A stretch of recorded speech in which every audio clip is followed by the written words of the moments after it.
Sir I was just doing my duty. లేదు sir, నేను ఇంటి ఓనర్ పర్మిషన్ తీసుకున్నాను సార్. కావాలంటే మీరు అడగండి సార్ అతన్ని.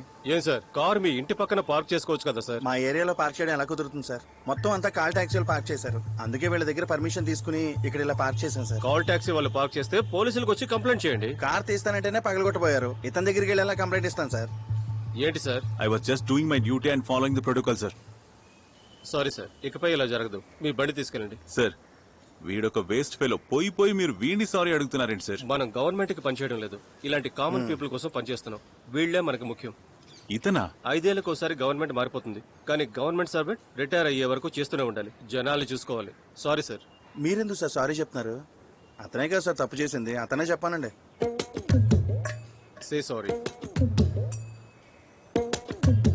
సార్ ఇప్పుడు సారీ చెప్తున్నారా లేకపోతే ఏదైనా యాక్షన్ తీసుకోవాలా? సారీ. గట్టిగా. సార్ నేను మీరు కరెక్ట్ గానే